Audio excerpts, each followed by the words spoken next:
at Circuit of the Americas. Well, thank you everybody for coming and spending some time with us. We are pleased to be joined by 4 of the rookie NTT IndyCar Series drivers that will be that are competing here at the Open Test at Circuit of the Americas, and will also be joining us for the 2019 NTT IndyCar Series season. Going ahead and starting closest to me, we have Santino Ferrucci driving the number 19 Dale Coyne Racing Honda, who competed in a few races in the series this past season. But Santino, you have the consistency of a full season behind you this year. How much does that mean to you heading into 2019? Oh yeah, it's definitely different than doing Detroit, Portland, and Sonoma.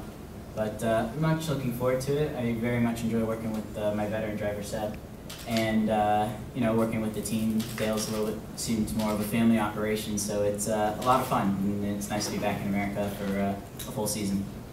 And before we get talking about Circuit of the Americas specifically, I'll just go ahead and run through everybody, introducing all the new faces.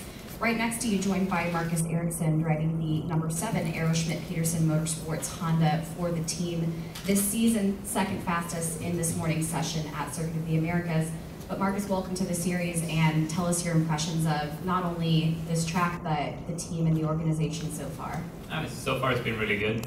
It's a fun series, very open and like a big family is a feeling, so a lot more open to Formula One from my experience there, between teams and drivers. And also, I've been looking back at some of the races from last year, and the racing looks very much fun to be part of. Really close racing, and you can tell I've done a few days now in the IndyCar, and it's a really fun car to drive. It's difficult, it's very different to a Formula One car, but definitely a big challenge. So yeah, I'm really looking forward to this season. Not only do we have our second fastest driver of the session here with us, we have our fastest driver right next to him, Colton Herta, driving the number 88 Harding Steinbrenner Racing Honda for the team this season. Colton, a super fast start to you for this morning's session. What was the team able to put together that led to such a great start for you? Yeah, car was good right out of the box. I think that's kind of what put us there. Obviously a new track to IndyCar, a new track to every team really, and yeah, everybody's just getting situated and trying to get the cars up to speed and find the right balance. It's a really tough balance to find because you have the fast flowing stuff and then the really slow stuff is pretty tricky here. So yeah, trying to find that right balance, and then yeah, I guess we did in that session, and that's why we were on top.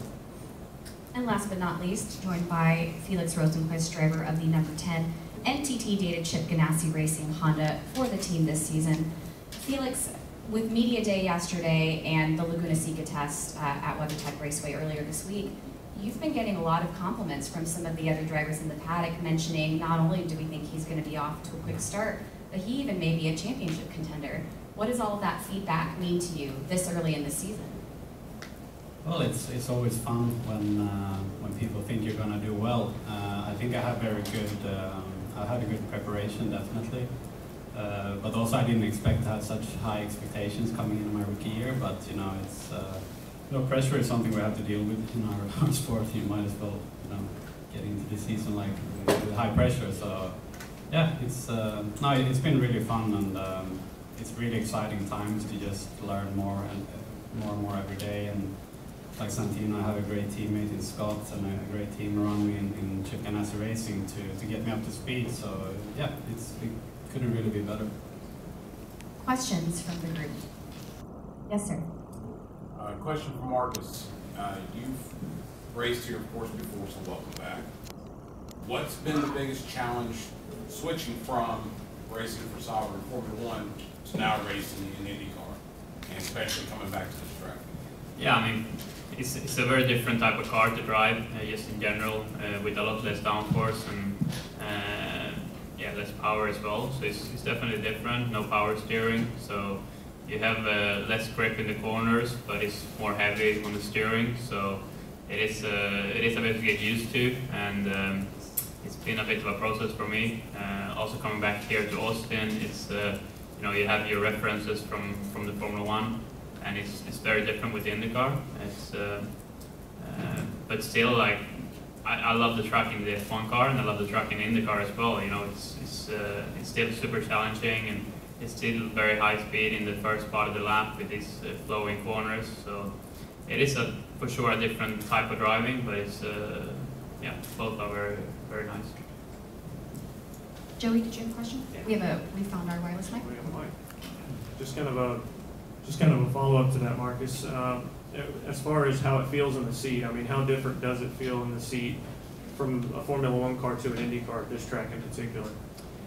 Yeah, you go quite a bit slower in the high-speed stuff because you just have less load there, less downforce. So you need to adjust that, and then so for me that's the biggest difference. The F1 car with all the downforce is a lot more direct in that high-speed stuff. So you have to sort of take that into account.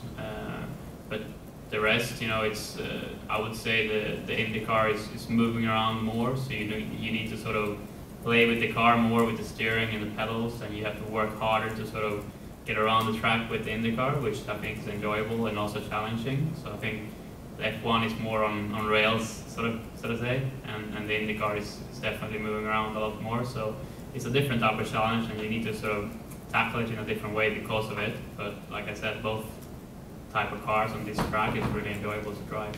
But it's kind of easier to find that limit with an Indy car maybe compared to the F1 car? No, I wouldn't say so. I think because the F1 car has so much grip, so it's just there is more, you need to sort of force yourself to trust the car having that much grip, whereas in the IndyCar it's more like you find a limit, but then you have such a fine line between going over that limit or being below it, so it's like tricky to just be right to that grip level that you have in an IndyCar. And it's changing a lot more the balance from corner to corner compared to F1 car, where you have all the tools to sort of tune it for every type of corner.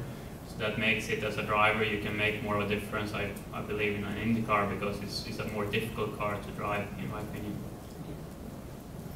Patrick? Colton, take me, or compare this track, I should say, to the other tracks in the U.S. that you've driven on. To me, it seems like a cross between Watkins Glen and Sonoma.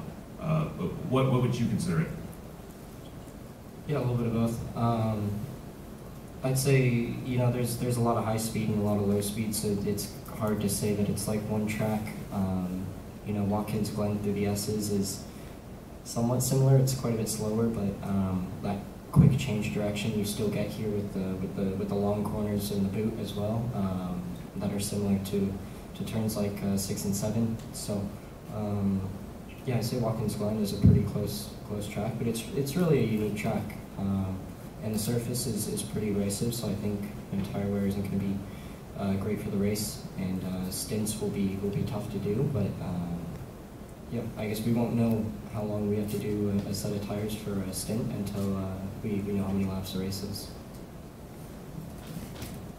And then, if any of you guys want to answer this, particularly Felix, turn 1, frankly, it seems like a pretty blind corner. And you go out there and you watch people, and you stand right in the corner and watch it. It seems like half the people can't go far enough, and they're turning too soon, and the other half are locking up and kind of blowing by the corner. How difficult is that corner to get right? Yeah, it's because you have like you're going over a crest as you turn in, and the further to the right you go, the more you go over the crest. So if you turn in too late, you just tend to like get really light and go far. And if you turn in too early, it seems like, oh, you could have brake later. So that crest is sort of, yeah, it's quite tricky, sure.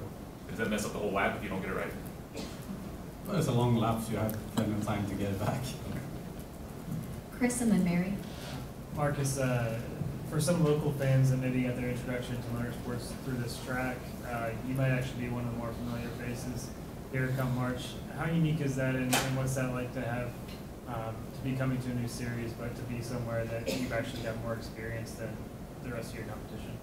Yeah, it's going to be a bit strange because all the other tracks is going to be new for me, and then I'll be the expert of this track, you know, if you compare to the other guys in IndyCar. So it's a bit different, but yeah, I try and make that to my advantage, and you know, hopefully I can mean that I will be strong this race weekend. But I'm sure, you know, these 2 days of testing here will get everyone up to speed, so that advantage will not be there so much when we get here for the race weekend. But yeah, it's still, you know, it's one of my favorite tracks on the F1 calendar, and you know, I enjoy coming here every year, and always been a strong track for me. So even with people knowing or not knowing the track, I think it should be a good weekend for us here. And Colton, I talked to you a couple months ago, and you were kind of talking about there might be some pranks waiting on you when you got here to Austin. Has that happened yet? And do you think going on top of the first session will make it better or worse second? Yeah, well, I have some family that lives out here, so I got to see them this morning, and they're here watching. So yeah, it was a nice little treat for them, I guess, too, to go quickest. Mary? For Colton, I think I read that your team, Harding Steinbrenner Racing, has a technical partnership with Andretti Autosport. Yeah. So who's your engineering staff at Harding, and for this particular test, do you believe the team worked with the engineers at Andretti to kind of start with a baseline for the test? Yeah, that's kind of what it's used for, to kind of use our baseline setups that are all comparable between us, and then from there on we kind of go on our own ways. If we find something or they find something, they'll let us know. But other than that, yeah, that's kind of as far as it goes, is the baseline setups. And then, yeah, if there's something major that they find that they think is useful, we'll be able to know about it. Who's your engineer? I just started working with him. So you don't know his name yet? No, okay. I know his name, Andy Listus. Oh, okay. He was at Andretti, so I came over to Harding. So to follow up on Chris's question a little bit, as the rookies of the paddock, oftentimes, especially at spring training and leading into May, oftentimes our veteran teammates or some of our veteran driver friends will start playing a few pranks, a few tricks to kind of christen you all into the series. Has anybody had that experience yet, or are we too early? Santino, go right ahead. Does it count if it got run over in Detroit? You got run over? Literally run over? Did anyone watch race 1? Oh, well, there you go. There you go. I don't know if that counts as a prank, but that was kind of funny. If it does count as a prank, it was a really good one, don't you think? My dad told me that if anybody ever gets me, what you do back is you go to a pet shop and you get a bunch of crickets on a test day, and then you get a room key to the person's room, you release them in their room, and when they try to sleep at night, they won't be able to sleep because the crickets will be going off all night, so then they'll get no sleep for the next day in the car. And there will also be crickets crawling all over them all night. Yeah. Not even the noise. I feel like that's the worst part of the prank, is just the insects themselves. Any other questions before we let these guys go? Yes, Patrick. That sounds like my worst nightmare. I'm never going to get that image out of my head now. I'll just pick on Marcus and Colton. Are you guys surprised to go this quick in your first session? Would you have imagined being 1-2, and Felix, I think you were 4 or 5. Would you be surprised to be this quick in your first session in IndyCar? I think, to be honest, everyone is just getting up to speed and getting into the tracks. I think times at the moment is not the most important. It's more about getting through the test program and everything. So let's see in the afternoon how it goes. But as always, it's nice to be up there compared to being down the list. But yeah, at this time of the test, I don't think it makes a big difference. Yeah, kind of agree. It is everybody's still getting up to speed. Setups are probably pretty varied right now. So everybody's trying to find the sweet spot. So, but yeah, we still went quickest, and yeah, I'm super proud about it. Not really surprised, I guess, because I knew if I could put the lap together, it would be quick. But to be quickest is pretty cool. Well, I think we've all learned never to get on the wrong side of Colton Herta. But aside from that, guys, thank you very much for coming in, spending some time with us. Good luck this afternoon.